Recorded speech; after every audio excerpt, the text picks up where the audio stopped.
नमस्कार मित्रों, स्वागत है आपका हमारे YouTube चैनल स्टोरी लाइन में। ऐसी ही रोचक जानकारी के लिए हमारे चैनल को सब्सक्राइब करें। तो चलिए शुरू करते हैं। महाभारत के अनुसार गुरु द्रोणाचार्य का विवाह कृपाचार्य की बहन कृपि से हुआ था। कृपि के गर्भ से अश्वत्थामा का जन्म हुआ।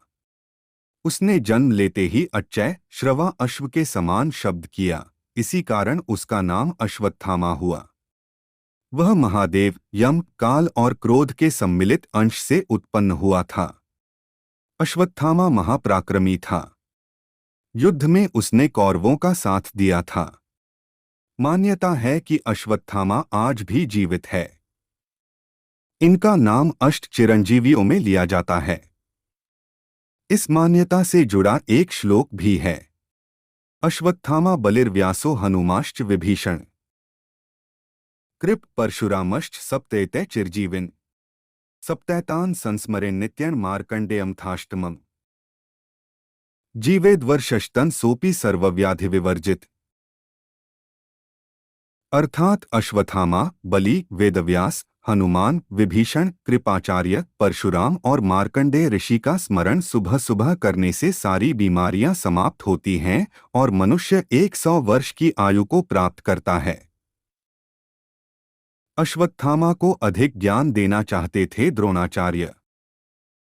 महाभारत के अनुसार द्रोणाचार्य जब कौरवों व पांडवों को शिक्षा दे रहे थे, तब उनका एक नियम था। उसके अनुसार द्रोणाचार्य ने अपने सभी शिष्यों को पानी भरने का एक एक बर्तन दिया था। जो सबसे पहले उस बर्तन में पानी भर लाता था, द्रोणाचार्य उसे धनुर्विद्या के गुप्त रहस्य सिखा देते थे। द्रोणाचार्य का अपने पुत्र अश्वत्थामा पर विशेष प्रेम था, इसलिए उन्होंने उसे छोटा बर्तन दिया था, जिससे वह सबसे पहले बर्तन में पानी भरकर अपने पिता के पास पहुंच जाता और शस्त्रों से संबंधित गुप्त रहस्य समझ लेता था। अर्जुन ने वह बात समझ ली। अर्जुन वारुणास्त्र के माध्यम से जल्दी अपन बर्तन में पानी भरकर द्रोणाचार्य के पास पहुंच जाते और गुप्त रहस्य सीख लेते। इसीलिए अर्जुन किसी भी मामले में अश्वत्थामा से कम नहीं थे। जब अश्वत्थामा ने चलाया नारायण अस्त्र, युद्ध में जब धृष्टद्युम्न ने छल से द्रोणाचार्य का वध कर दिया था, तो अश्वत्थामा बहुत क्रोधित हुए। अपने पिता की मृत्यु का बदला लेने के लिए उन्होंने पांडवों पर नारायण अस्त्र चलाया। इस अस्त्र के प्रभाव से पांडवों की सेना में खलबली मच गई।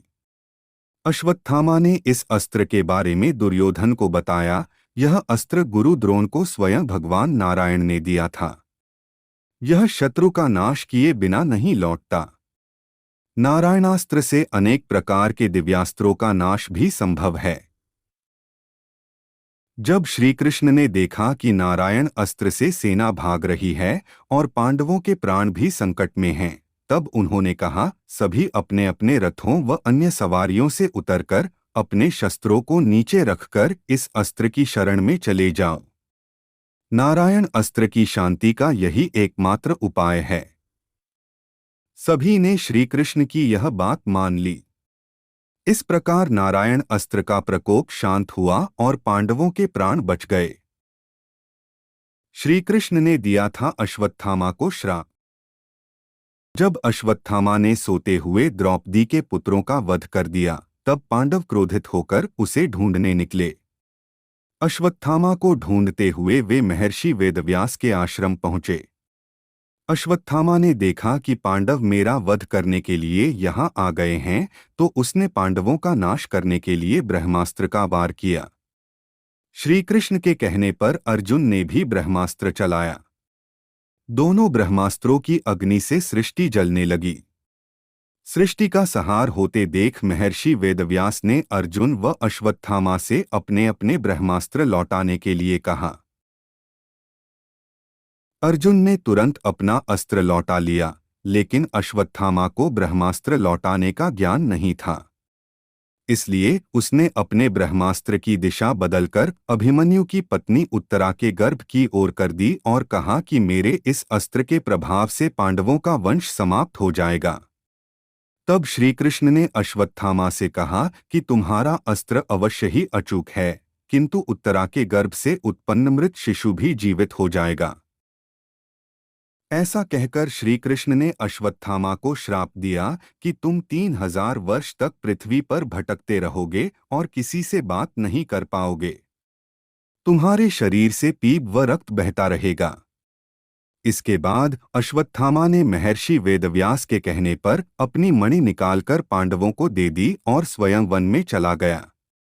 अश्वत्थामा से मणि लाकर पांडवों ने द्रौपदी को दे दी और बताया कि गुरुपुत्र होने के कारण उन्होंने अश्वत्थामा को जीवित छोड़ दिया है। यदि आपको हमारी जानकारी अच्छी लगी हो तो कृपया हमारे चैनल को सब्सक्राइब और वीडियो को लाइक कीजिए, क्योंकि हम ऐसी जानकारियां लाते रहते हैं। धन्यवाद।